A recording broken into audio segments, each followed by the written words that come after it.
Ce matin, nous allons voir ensemble les conseils d'une mère à son fils et le merveilleux poème de la femme parfaite. Le dictionnaire de la femme parfaite.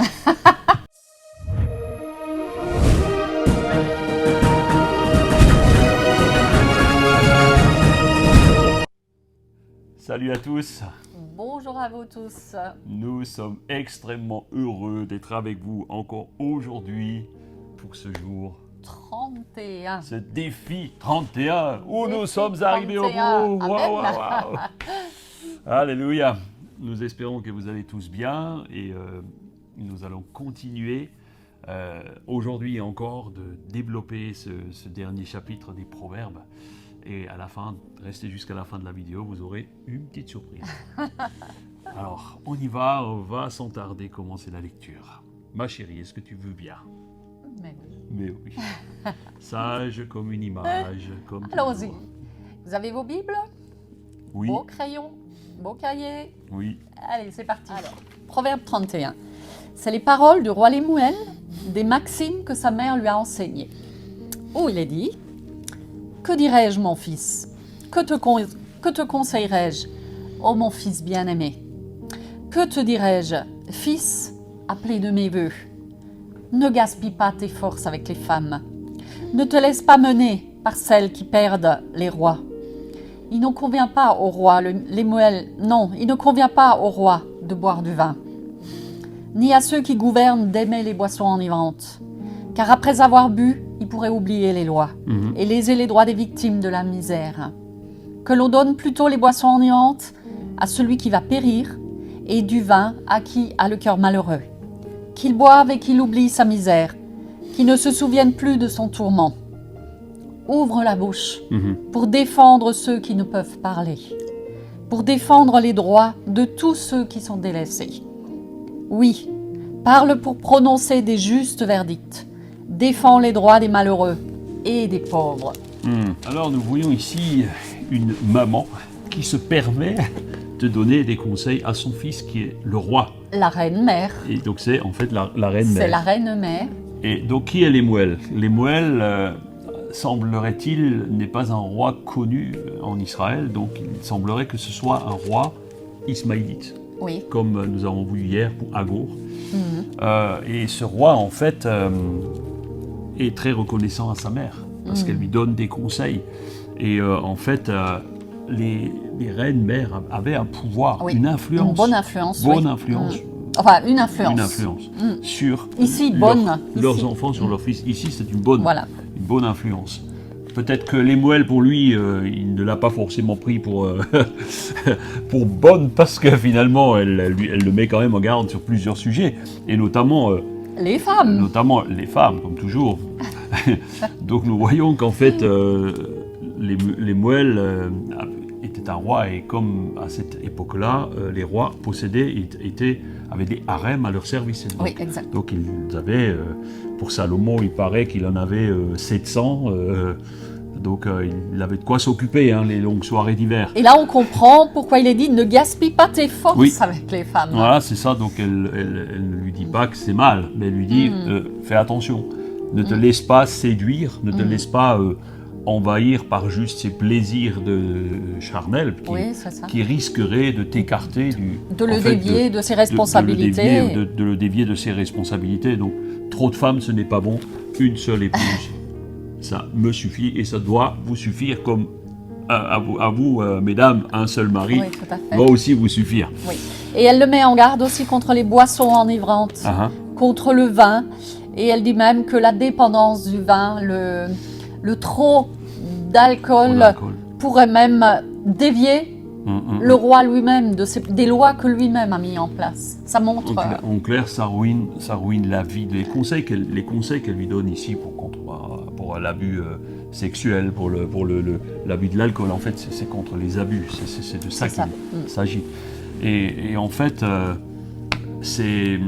elle donne ses conseils parce que c'est une femme qui a le souci de son peuple. Exactement, elle a le souci des pauvres. Oui. Elle lui dit attention, si tu agis mal, si tu fais toutes sortes de bêtises, eh bien, c'est le peuple qui en pâtira. Oui. D'ailleurs, C'est le peuple. elle termine dans les versets qu'on vient de lire, 8 et 9, elle lui demande d'être généreux Ouais. à l'égard des pauvres, de toujours défendre c'est ça, le droit c'est ça, de ceux qui ne c'est ça. peuvent pas parler, de ceux qui sont délaissés, de défendre le malheureux. Ouais. Donc juste, il y avait un verset qui m'avait interpellé, dont nous avons discuté.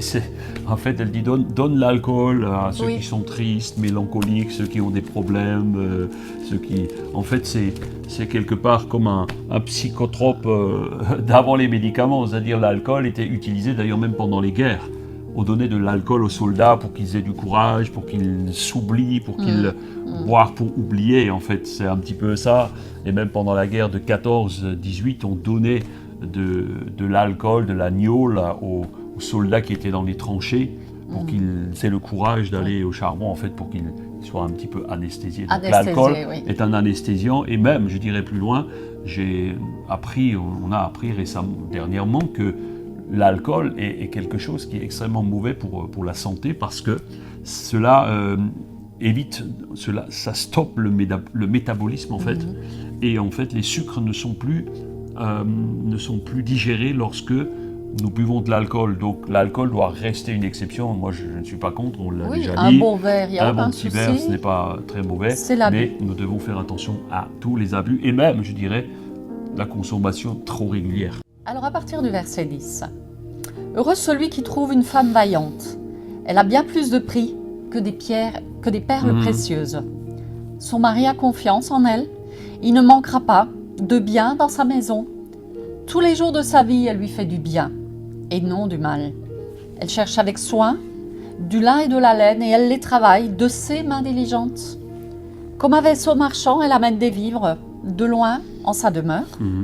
Quand il fait nuit encore, elle est déjà debout, préparant pour sa maisonnée ce qu'il faut pour manger, et elle distribue leurs tâches à toutes ses servantes. Elle pense à un champ, alors elle l'achète. Du fruit de son travail, elle plante une vigne. Avec plein d'énergie, elle se met à l'œuvre et active ses bras. Elle constate que ses affaires marchent bien. Jusqu'à tard dans la nuit, sa lampe est allumée. Ses mains filent la laine et ses doigts tissent des vêtements. Elle ouvre largement la main à l'indigent et tend les bras aux pauvres. Pour elle et tous les siens, peu importe la neige, car toute sa famille est revêtue de doubles vêtements. Elle se fait des couvertures, elle a des vêtements de fin lin et de pourpre. Son mari est connu aux portes de la ville car il siège avec les responsables du pays. Elle tisse elle-même des habits et les vend. Elle fait des ceintures qu'elle cède aux marchands. La force et la splendeur lui servent de parure. C'est avec le sourire qu'elle envisage l'avenir. Ses paroles sont sages. Elle dispense avec bonté l'enseignement. Elle veille à la bonne marche de sa maison et ne se nourrit pas du pain de la paresse. Ses enfants, dès le lever, la disent bien heureuse. Et son mari aussi fait son éloge. Il y a bien des filles qui montrent leur valeur, mais toi, tu les surpasses toutes. La grâce est décevante et la beauté fugace. La femme qui révère l'Éternel est digne de louange. Donnez-lui donc le fruit de son travail. Qu'on dise ses louanges aux portes de la ville pour tout ce qu'elle fait. Beau poème. Il y a des femmes qui sont parfaites, extraordinaires, mais toi, tu les surpasses tous. Ce n'est pas mon cas, chérie, je ne suis pas parfaite. Si, allez, le Seigneur dit que celle qui révère l'Éternel vaut mieux que toutes les autres qualités. Donc une femme qui révère l'Éternel, c'est une femme extraordinaire. Donc ici, dans ma Bible, j'ai un titre qui dit le poème de la femme courageuse ou vaillante, selon les versions. Et nous voyons, en fait, le livre des Proverbes commence par le chapitre 1er en faisant l'éloge de la femme. Et il se termine par cela. Donc en fait, cette femme est une vraie femme d'affaires. Alors, totalement, oui. On voudrait tout de suite vous rassurer, et j'ai rassuré la mienne, N'idéalisez pas cela parce que... Ne l'idéalisez pas, ne vous sentez pas écrasé. Voilà, ne vous dites pas, oh, même moi Surtout j'arriverai jamais à ce niveau-là parce que sinon vous allez fermer votre Bible et vous allez partir en pleurant. Non, surtout ce sont pas. simplement des éloges qui sont faits et peut-être cette femme pourrait peut-être représenter ce que représenterait toute la gente féminine à quelque part ou d'une manière ou d'une autre. Chacune a des compétences, des Oui, capacités, qualités, des valeurs. Tout à fait. D'ailleurs, nous pouvons souligner pas mal de choses dans ce passage. C'est une femme courageuse qui travaille de ses propres mains, qui prend soin des autres. Moi j'ai noté, c'est une femme d'affaires. C'est une femme d'affaires. Mais une femme généreuse. Oui. C'est tout ce qu'elle fait. Oui. Elle fait des affaires. Elle fait des affaires. Mais avec générosité, c'est pour les autres. Elle ne fait pas des affaires pour elle-même. Moi, ce que j'ai beaucoup aimé dans ce passage, c'est qu'elle prend bien soin de sa famille. Oui. Elle fait du bien à sa famille, elle fait du bien à son mari. Elle ne lui fait pas de mal.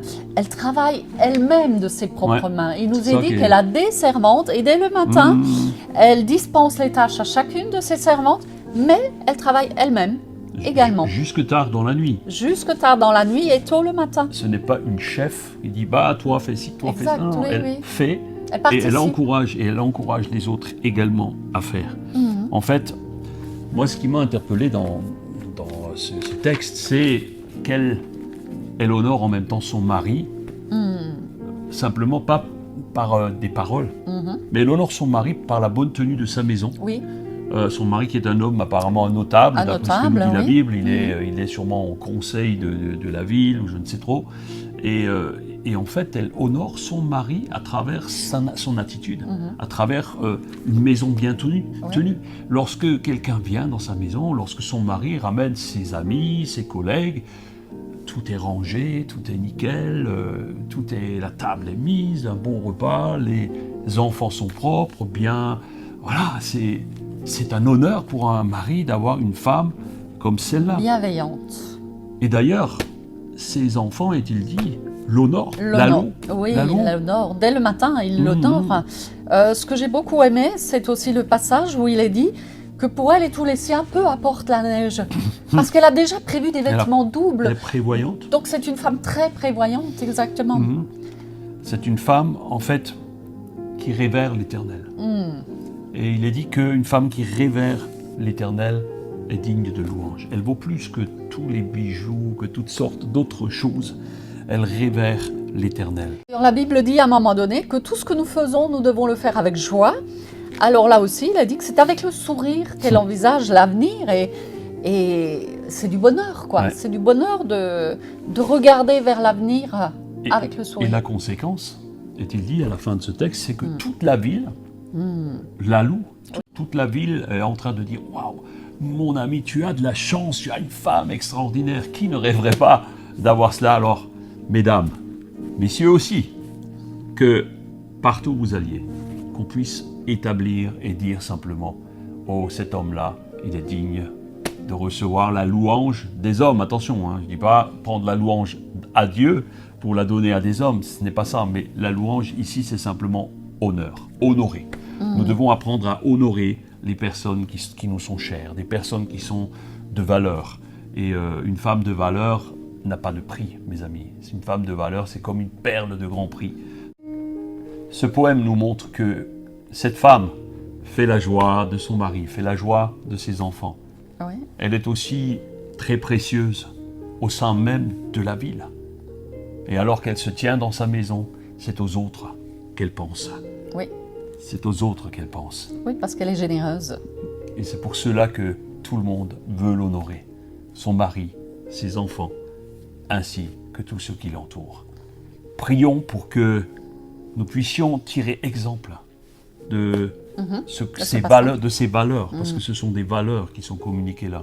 Que nous puissions tirer exemple, que vous soyez d'ailleurs un homme ou une femme. Mais ce poème est vraiment dédié aux femmes courageuses. Et il y a beaucoup de femmes aujourd'hui courageuses au milieu de nous. Et je vais demander justement à mon épouse de finir par la prière, si vous le voulez bien. Ben, Seigneur, nous voulons te remercier pour ce beau poème, ce merveilleux passage, Seigneur, qui est un encouragement pour nous, parce que nous y voyons, Seigneur, plein de qualités. Et je pense à chacune de celles qui regardent cette capsule en cet instant. Chacune peut s'y retrouver à un moment donné dans un domaine ou l'autre.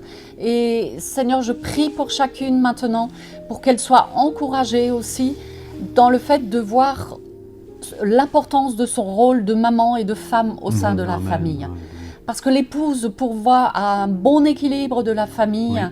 Et elle n'a pas un second rôle. Elle est importante pour ses enfants, elle est importante pour son mari.